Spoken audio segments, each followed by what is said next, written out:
Hello students. पिछले अध्याय में हमने पार्ट 1 जी होता चिड़िया बन जाऊं पढ़ा था। अब हम पार्ट 2 आनंदी का जन्मदिन पढ़ेंगे। आइए पढ़ते हैं पार्ट 2 आनंदी का जन्मदिन। जन्मदिन का इंतजार तो सबको रहता है। अगर जन्मदिन कुछ अलग तरह से मनाया जाए तो उत्साह दुगना हो जाता है। घर में रखी चीजों के इस्तेमाल से नई चीजें बनाना और मित्रों को उपहार रूप में देना तो अच्छा लगता ही है। खाने की चीजें भी अगर बच्चे मिलकर बनाएं तो उसका भी अलग ही आनंद है। जन्मदिन का इंतजार सबको रहता है। आपको भी अपने जन्मदिन का इंतजार रहता है। आप भी चाहते हो कि आपके जन्मदिन को कुछ अलग तरीके से या अलग ढंग से मनाया जाए। अगर आपके जन्मदिन को अलग ढंग से मनाया जाता है तो आपको भी दुगनी खुशी मिलती है। इसी तरह से घर में रखी हुई चीजें अगर आप उसको इस्तेमाल करके नई चीजें बनाएंगे और अपने मित्रों को उपहार में देंगे तो आपके मित्रों को भी बहुत अच्छा लगेगा कि आपने हाथ से बनाकर उनको चीजें दी हैं और आपको भी बनाकर बहुत आनंद आएगा। इसी तरह खाने की चीजें भी अगर सभी बच्चे मिलकर बनाते हैं तो उनको सीखने को भी मिलता है और उनको उसको बनाने में आनंद भी बहुत आता है। इसी तरह आनंदी ने भी अपने जन्मदिन को एक अलग तरीके से अलग ढंग से मनाया है। आइए हम पढ़कर देखते हैं कि आनंदी ने अपने जन्मदिन को किस तरह से मनाया है। आनंदी बड़ी उत्सुकता से अपने 8वें जन्मदिन की प्रतीक्षा कर रही थी। उत्सुकता यानी जिज्ञासा, प्रतीक्षा यानी इंतजार।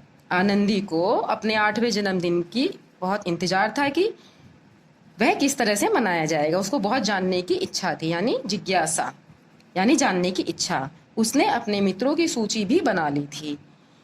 आनंदी ने अपने मित्रों की तालिका, जिसको उसको बुलाना था जन्मदिन पर, वो एक सूची भी तैयार कर ली थी। आनंदी का जन्मदिन माँ हर बार एक अलग ढंग से मनाती थी। आनंदी की जो माँ थी उसके जन्मदिन को एक अलग अलग ढंग से हर बार मनाती थी। माँ, मेरा जन्मदिन आने वाला है, इस बार क्या नया करेंगे? आनंदी ने माँ से पूछा कि माँ, मेरा जन्मदिन आने वाला है, इस बार आप उसको किस तरह से मनाओगे? इस बार तुम कुछ सोचकर बताओ, माँ ने उत्तर दिया। माँ ने उससे कहा कि इस बार तुम ही बताओ कि तुम्हारा जन्मदिन कैसे मनाया जाए। माँ पुराने सूती कपड़ों से थैले, नैपकिन, एप्रिन और झाड़न बना लेती थी। जो आनंदी की जो माँ थी वो जो पुराने सूती कपड़े होते हैं जो यूज किए हुए होते हैं उसके बाद जो बेकार हो जाते हैं उनसे थैले बना लेती थी। नैपकिन जो जिससे हाथ पोंछते हैं। एप्रिन और झाड़न, एप्रिन यानी जब हम खाना बनाते हैं तब आगे लगा लेते हैं ताकि कपड़े गंदे ना हो। झाड़न भी यानी साफ करने वाला, डस्टिंग का जो कपड़े होते हैं उसको झाड़न बोलते हैं। उनके बटन एक डिब्बे में एकत्र करती रहती थी और जो उनके बटन होते थे या कोई भी एक्स्ट्रा चीजें जो उसमें अच्छी होती थी वो उनके डिब्बों में एक डिब्बा बना रखा था उन्होंने, उसमें इकट्ठा, एकत्रित मीन्स इकट्ठा, उसमें इकट्ठा करती रहती थी। आनंदी की चित्रकला और हैंडीक्राफ्ट में विशेष रुचि थी। आनंदी को आर्ट बनाना और हैंडीक्राफ्ट यानी हाथ से बनी हुई चीजें बनाना बहुत अच्छा लगता था। वह भी घर में बची कुछ चीजें एक डिब्बे में डालती रहती थी। आनंदी भी अपने घर में जो कुछ चीजें उसको दिखती थी कि ये वो बेकार हो रही है तो उनको एक डिब्बे में इकट्ठा करती रहती थी, फिर उनसे सुंदर सुंदर चीजें बनाती थी। माँ, आपने पुरानी पैंट शर्ट और फ्रॉकों के इतने सारे रंग बिरंगे बटन इकट्ठे किए हैं, उनसे हम कुछ बना सकते हैं, आनंदी कुछ सोचते हुए बोली। आनंदी ने सोचकर कहा माँ से कि माँ, आपने जो पैंट शर्ट और फ्रॉकों से बहुत सारे बटन या और भी बहुत सारी चीजें इकट्ठी की हुई हैं उनसे ही हम कुछ बनाते हैं। हाँ हाँ, क्यों नहीं, अपना पिटारा खोलकर देखो, उनसे जरूर कुछ उपयोगी और सुंदर चीजें बनाई जा सकती हैं। पिटारा यानी जो उसने बक्सा जिसमें उसने बहुत सारा सामान इकट्ठा किया हुआ था उसको पिटारा बोलते हैं। तो माँ ने उससे कहा कि हाँ, अपने बक्से को यानी अपने पिटारे को खोल कर देखो, उसमें बहुत सारी उपयोगी यानी काम की जो चीजें होती हैं वो तुमको मिलेंगी और उनसे हम कुछ भी चीज बना सकते हैं। आनंदी अपना पिटारा लेकर आ गई। आनंदी अपना पिटारा यानी बक्सा जिसमें वो सामान इकट्ठा करती थी वो लेकर आ गई। उसमें लेस के टुकड़े, कपड़ों की कतरने, मोती, ढक्कन, पुराने कार्ड आदि बहुत सी चीजें थी। उसमें लेस यानी जो लेस बच जाती है वो उसने इसमें इकट्ठी की हुई थी। कपड़ों की कतरने जो बच जाती हैं वो रखी हुई थी। मोती, ढक्कन, पुराने कार्ड, बहुत सारी चीजें रखी थी। वह उसको लेकर आ गई। थोड़ी देर तक वह उन चीजों को उलट पुलट कर देखती रही। थोड़ी देर तक यानी कुछ देर तक तो उनको इधर उधर उलट पुलट कर देखती रही कि इसमें से क्या बन सकता है और सोचती रही। फिर कैनवास और फेविकोल ले आई। कैनवास यानी एक मजबूत कपड़ा, टाट जैसा एक मजबूत कपड़ा, और फेविकोल ले आई।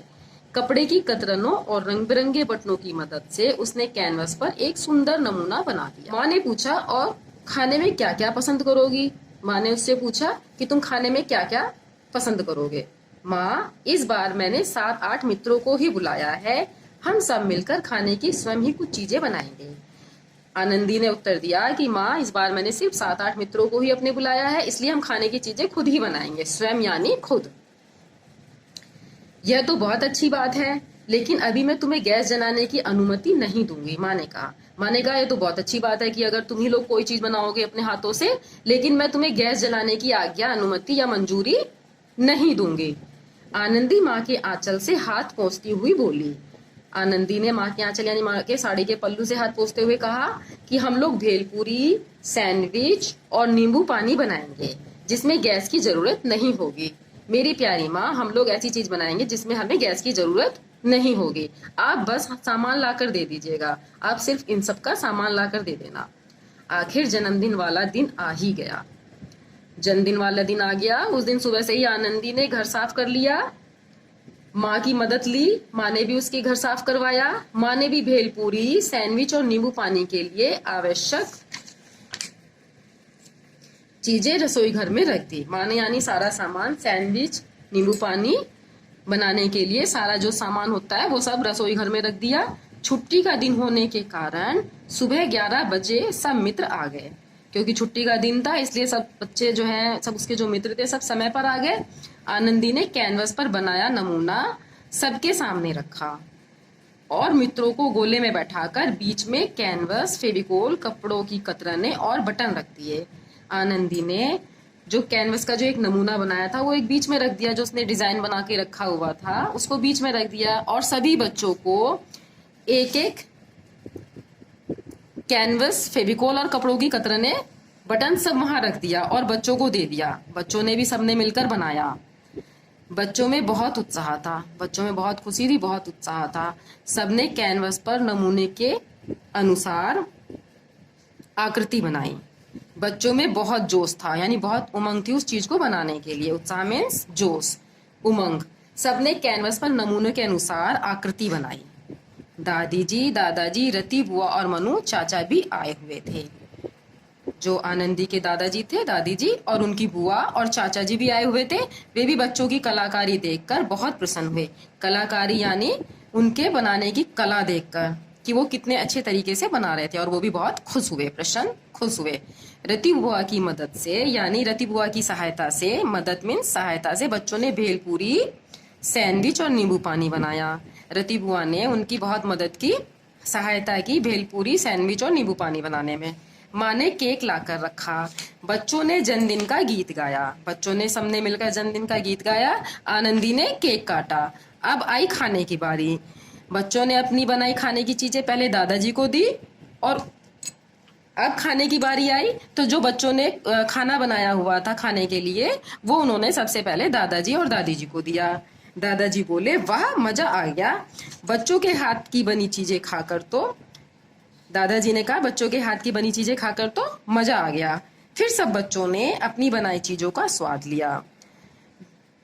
बच्चों ने भी उन चीजों को खाया और उन्हें भी बहुत मजा आया। मौज मस्ती के इस बाद जब बच्चे अपनी अपनी कलाकारी हाथ में पकड़े खुशी खुशी से घर चले गए।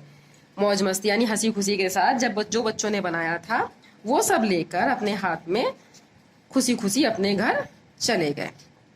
यह पाठ समाप्त हुआ। इस पाठ से आपने क्या शिक्षा ली? कि हमें अपने जन्मदिन को इस तरह से मनाना चाहिए कि हमें कुछ सीखने को भी मिले और हमें उसको करने में मजा भी बहुत आए। जिस तरह से आनंदी ने अपने जन्मदिन को मनाया है, उसने अपने आप ही अपने जन्मदिन को मनाया, अपने आप ही उसने कैनवास पे डिजाइन बनाया और बच्चों को भी सिखाया। बच्चों को भी बना के बहुत मजा आया और खाने की चीजें भी उसने खुद ही बनाई।